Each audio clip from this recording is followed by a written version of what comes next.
Hello বন্ধুরা, শীতের সকালে পিঠে রোদ দিয়ে পিঠে খাওয়া, তাও যদি হয় নলেন গুড় দিয়ে চুষির পায়েস। ব্যাপারটা কেমন হয় বলো তো? হ্যাঁ, কালকে রাতেই করেছিলাম, ভাবলাম অল্প কিছুটা তোমাদের সঙ্গে শেয়ার করে দিই। প্রথমে তো ফুটন্ত নুন জলের মধ্যে চালের গুঁড়ো ঢেলে দিয়ে ময়দার মতো করে মেখে নিয়েছি। তারপরে এই স্ল্যাবটাকে ভালো করে পরিষ্কার করে ধুয়ে মুছে চুষিগুলো কেটে নিচ্ছি এভাবে। একে একে সবগুলো করা হয়ে গেছে। এর মধ্যে আমি বসিয়ে দিয়েছি কড়াইয়ের মধ্যে দুধ। তারপর এই যে চুষি আর নলেন গুড়ের ফাইনাল লুকটা তোমরা দেখো। জাস্ট চুষির পায়েস তোমরা কে কে পছন্দ করো আমায় কমেন্টে জানিও।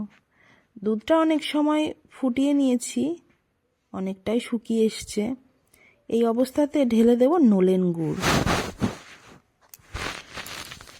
নলেন গুড়টা ভালো করে ঢেলে দিয়ে দেখো কালারটা কত সুন্দর এসছে। তারপরে তো আমি চুষিটাকে ঢেলে দেব।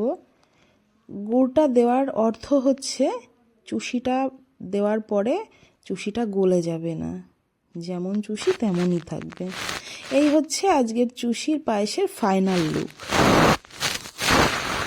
দেখতে কেমন লাগছে তোমরা বলো। খেতে কিন্তু ভীষণ টেস্ট হয়েছিল। আমি গরম গরমই একটু টেস্ট করেছি। দেখা হচ্ছে পরের ভিডিওতে। টাটা সবাই।